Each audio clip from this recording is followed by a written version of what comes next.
All right. Hi, I'm Emma. I am a Montessori mom, a twin mom, and a trained Montessori guide. And I have 5 tips for you on how to start implementing Montessori in your home today that doesn't cost any money. And I think that's actually a big misconception with Montessori is you think you have to have all of the Montessori materials and toys to do Montessori. And nothing could be further from the truth. I have come to this realization that you can do Montessori without any materials. You could go outside and teach a child something in a Montessori way and not have any expensive materials, but just what is there around you. And you can do the same thing in your home. Let me give you my elevator speech on how Montessori got started. So there was a woman named Maria Montessori. She lived in the late 1800s and to the early 1900s, and she was a scientist and she was a doctor, and she did a lot of observation and she noticed different things about children. And she found that with a prepared environment and an understanding of the needs of the child, they would be able to teach themselves through what is provided in their environment. So Montessori schools today are based on her method of education that is a very hands-on approach that focuses on concrete experiences and works on developing the whole child. So Montessori really is this aiding in a child's development throughout their whole life. You'll see in Montessori environments a lot of hands-on, tactile experiences because we know that children are not just vessels that need to be filled with knowledge, but it is actually through their exploration and through their doing that they learn, and that they actually can educate themselves through those experiences. And so there's a great emphasis in Montessori on hands-on materials and open-ended materials that allow for this exploration and self-education. Now, Montessori parenting is going to look different than Montessori does in the classroom, but there are a lot of the same principles.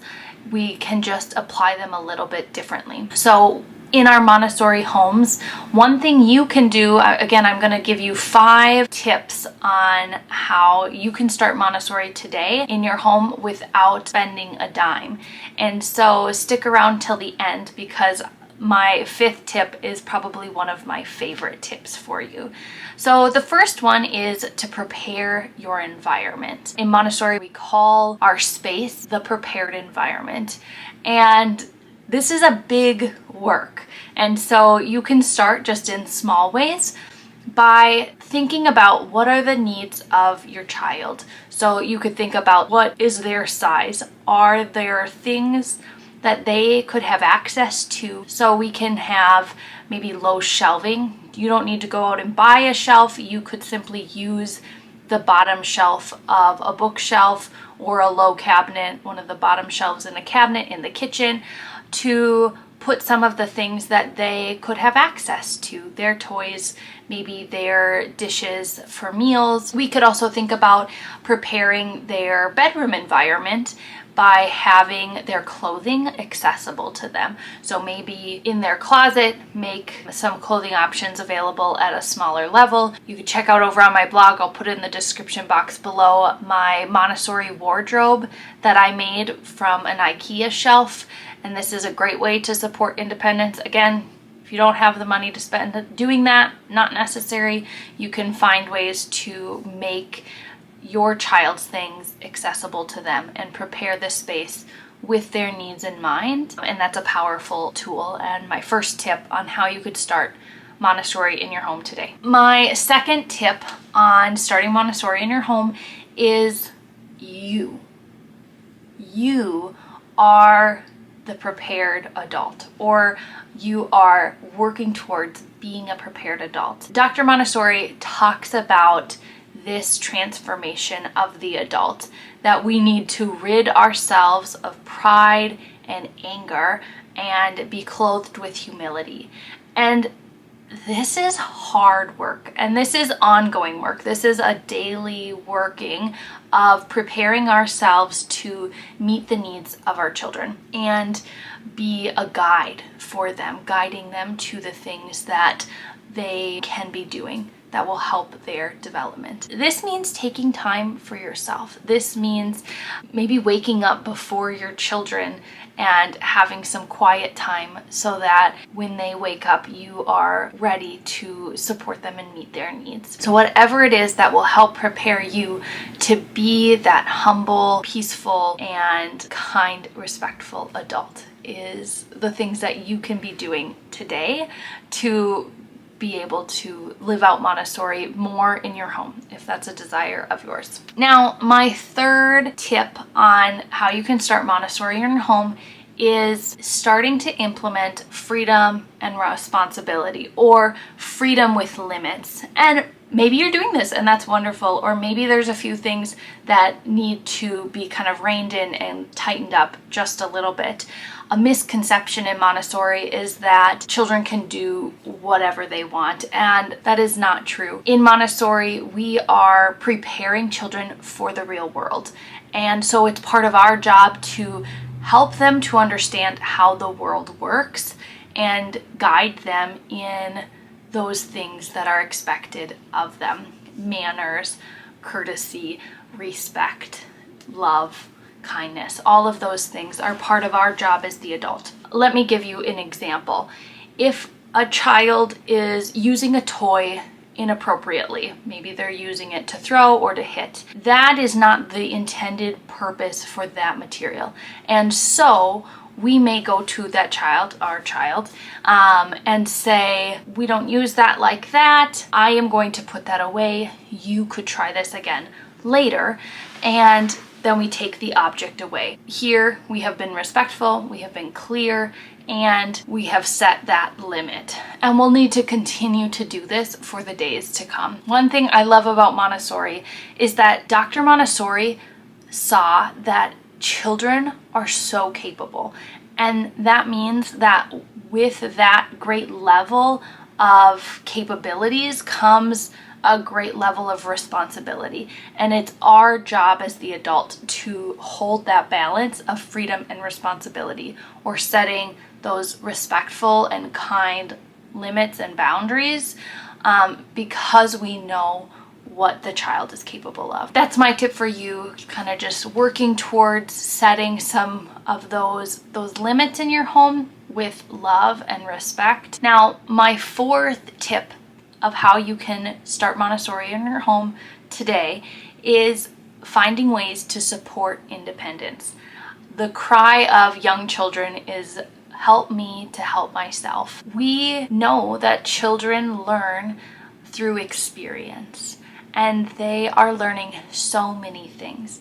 And so we want to help the child to help themselves. In this book, The Montessori Baby by Simone Davis, I highly recommend that book, by the way, she says we can support them by giving them as little help as possible and as much as necessary. She says it so well in that we want to support our children and help them, but not help them with things that they can do for themselves, and give them all of the possible opportunities to do things independently.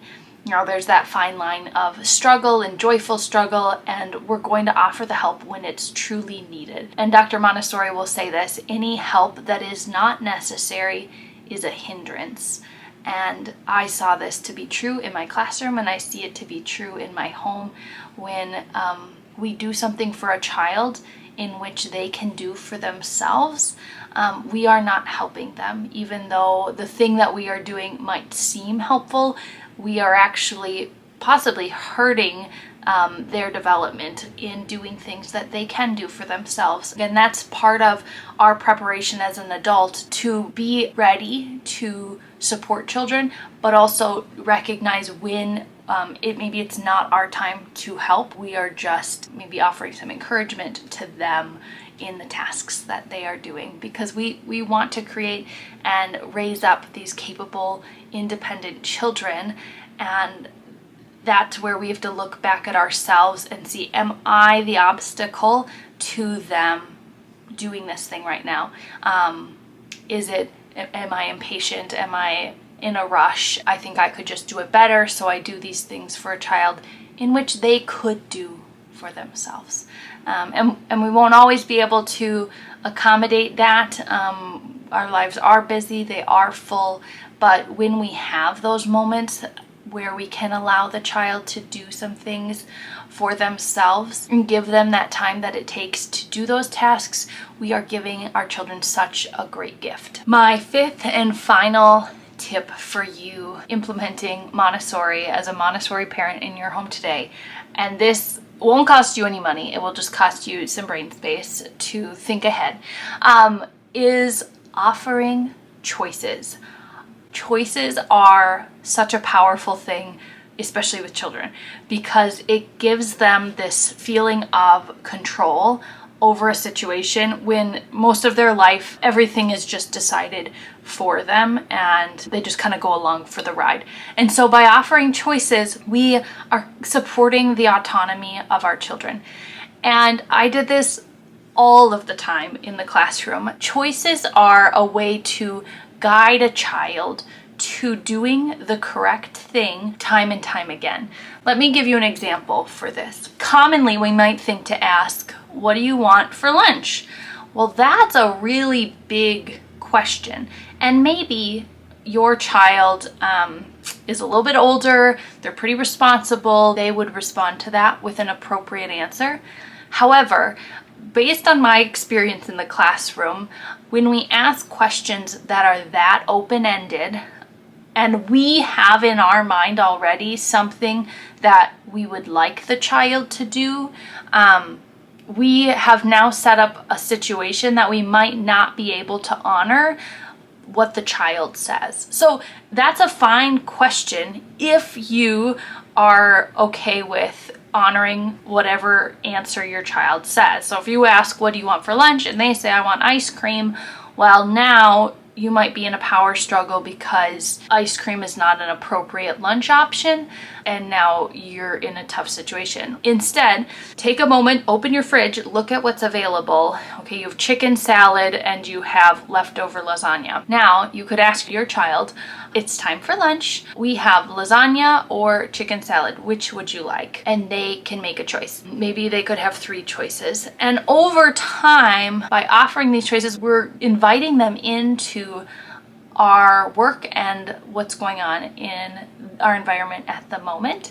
And it's an appropriate choice for the age that they are and the development, and it's also something that we can request. If we've given them 2 choices that we are okay with, then either one that they choose is a wonderful option because they have total freedom in that moment because I've prepared those choices for them. I did this a lot in the classroom. I wouldn't ask the question, what do you want to work on? Because the child might say, I don't want to work on anything. And that wasn't a power struggle that I wanted to get into. So instead, I would say, okay, it looks like you have the parts of a leaf or the addition stamp game to work on. Which one do you want to start with? And that's giving them control of the situation to say what they want to work on. But I'm also curating the question and the choice to something that is appropriate for their development. Now, as the children grow and get more and more experience making good choices, we might then be able to ask those more open-ended questions because they've shown a certain level of responsibility to make good choices. But early on, when we're not certain of that level of responsibility yet, we can really prepare those choices intentionally for our children, and then they will have a lot of success in making those good choices. So those are my 5 tips for you today to prepare the environment, to prepare yourself as the adult, to offer freedom and responsibility and hold that balance with those kind but firm limits. Offer as many opportunities for your child to be independent as possible, And my last and favorite tip is to offer choices to your child. I hope that these 5 tips have helped you think about how you might be able to implement Montessori in your home today without spending any money. If you like this video, hit that thumbs up. If you're looking for more Montessori content, hit that subscribe button. I make one new video every single week on Montessori inspired content in the context of education and Montessori homemaking, my Montessori journey at home with twins, all of those aspects. I also have a blog, themontessoritwinmama.com. You could check me out over on Instagram, see some of the daily happenings in our Montessori home. Anyways, I'm so glad that you stopped by my channel, are here learning about the beautiful work of Montessori, and I just hope that it inspires you in the wonderful work that you are doing at home with children. It is a gift to be able to guide these young minds, and such a beautiful opportunity to watch them develop and grow in front of our eyes. Have a great day. Until next time, thanks for watching.